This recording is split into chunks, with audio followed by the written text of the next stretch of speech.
Friend, कैसे हैं आप लोग? पॉइंट आज जो हमारा डिस्कशन है म्यूचुअल फंड्स के ऊपर में। एक्चुअली लोग शेयर मार्केट में ये समझते हैं कि शेयर मार्केट में हम जाएंगे और पैसा डबल कर लेंगे, लेकिन लोग बिना ट्रेनिंग और बिना किसी अपने रिस्क लेवल को समझे हुए मार्केट में आता है और पैसा डुबा देता है। और आज से 10 दिन पहले सेबी का भी रिपोर्ट आया था कि 90% लोग पैसा अपना डुबा देता है मार्केट में। 10% ही है जो शेयर मार्केट से पैसा बना पाता है। अब 10% जो होते हैं उसमें से जो वही लोग पैसा बना पाते हैं जो अपने रिस्क लेवल को समझते हैं और सही स्ट्रेटजी और सही सेगमेंट को चुनते हैं। तो आज का जो मेरा डिस्कशन है वो है म्यूचुअल फंड्स के ऊपर।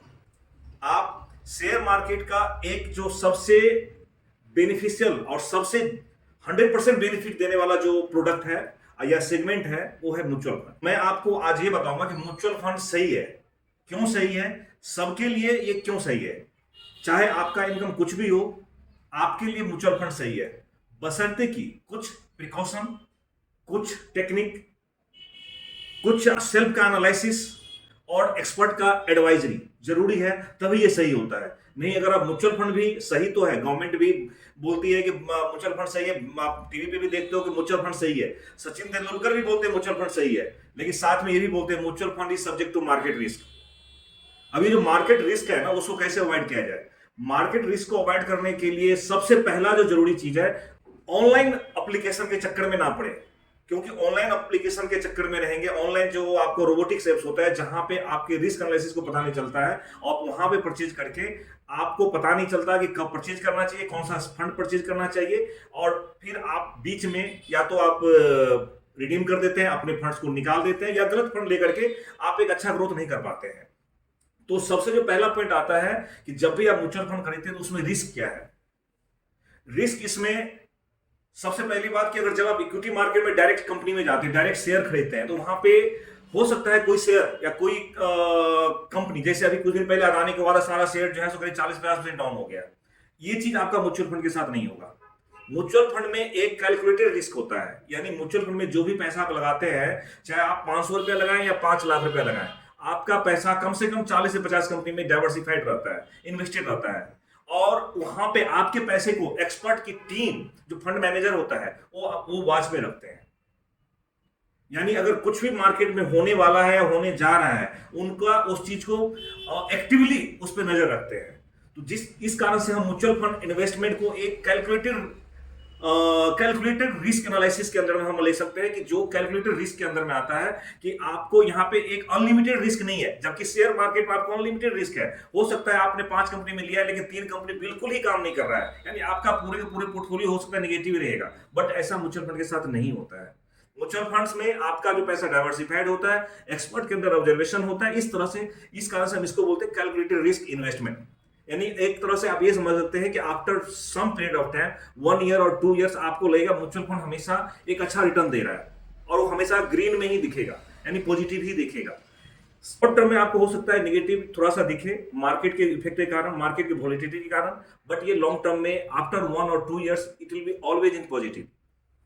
तो सबसे पहले हमने बताया कि म्यूचुअल फंड में आप एक अच्छा रिटर्न मार्केट से, म्यूचुअल फंड के थ्रू आप एक अच्छा रिटर्न जनरेट कर सकते हैं इक्विटी मार्केट से, और जो उसका रिस्क लेवल होता है वो कैलकुलेटेड होता है, ना कि ऑप्शन मार्केट जैसा कि आपका पूरा पैसा जीरो हो सकता है, या एक डायरेक्ट कंपनी जैसा कि आपका पैसा बहुत ही ज्यादा नेगेटिव हो सकता है। ऐसा म्यूचुअल फंड में नहीं होता है। दूसरा जो सबसे बड़ा बेनिफिट है वो है एवरेजिंग। एवरेजिंग में क्या होता है? एवरेजिंग भी 2 तरह से होता है। पहला कि एवरेजिंग आप जब एसआईपी के थ्रू इन्वेस्ट करते हैं तो मार्केट की जो वोलेटिलिटी होती है, डिफरेंट लेवल पे मार्केट मूव करती है, उसमें आपका डिफरेंट रेट पे परचेज होता है और एक एवरेज वैल्यू क्रिएट होता है आपके एसआईपी का। जो दूसरा एवरेजिंग है कि मान लीजिए आपने आज 5 लाख रुपया इन्वेस्ट कर दिया और मार्केट 1 महीना बाद क्रैश हो गई, नीचे आ गया, तो बहुत सारे जो अच्छे स्मार्ट इन्वेस्टर होते हैं वो वेट करते हैं, चाहे वो हिडेनबर्ग हो या कोरोना का क्रैश हो, जो स्मार्ट इन्वेस्टर होते हैं वो क्रैश का वेट करता है और उस समय वो म्यूचुअल फंड में पैसा डालते हैं।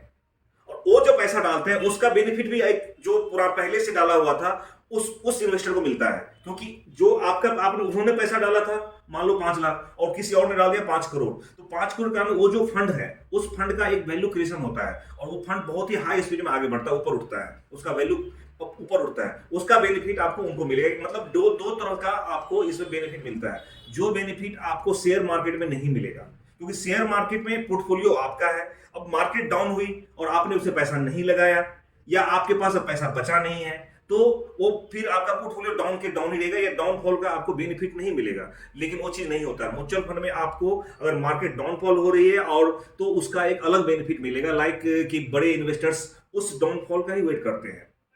और ये डाउनफॉल मार्केट में होता है, साल 2 साल पे होता ही रहता है। चाहे वो आप देख सकते हैं कि 2018-19 में मार्केट डाउन हुई थी, यानी 15 से लेकर 18 तक आप देखेंगे मार्केट डाउन डाउन चल रही है। और 18-19 में थोड़ा सा मार्केट उठा, 20 में आपका कोविड आ गया, कोविड में हैवी मार्केट डाउनफॉल हुई, फिर सडनली मार्केट उठा। अभी हिडन वैल्यू कारण एक आपको अच्छा मतलब मार्केट करेक्शन मिला। तो इस टाइप के करेक्शन का जो अच्छे इन्वेस्टर होते हैं वेट करते हैं, और आपका जो पूरा आपका जो इन्वेस्टमेंट है उसको एक अच्छा ग्रोथ क्रिएट करता है, वो थ्रू म्यूचुअल फंड ही होता है। आज हमने इस आज के डेट में जो मैं आपसे बात कर रहा हूं, सिर्फ हम रिस्क क्या आपको इसमें म्यूचुअल फंड में कैलकुलेटेड रिस्क होता है, और दूसरा हमने एवरेजिंग पे बात किया है। लेकिन इसके अलावा भी म्यूचुअल फंड्स में आपको मिलेगा exponential growth, high liquidity, transparency, tax benefit. ETC के अंदर में आप टैक्स बेनिफिट ले सकते हैं, इजी टू इन्वेस्टमेंट। आप इसमें इन्वेस्टमेंट के दो तरीका है, सिप और लमसम। या आपको इसमें जब इन्वेस्ट करते हैं तो मार्केट में आपको टाइम देने की जरूरत नहीं पड़ती है, और साथ में हम डायरेक्ट में इन्वेस्ट करें या किसी एक्सपर्ट के थ्रू इन्वेस्ट करें, इन सारे टॉपिक्स में हम नेक्स्ट वीडियो में आपके साथ डिस्कस करेंगे।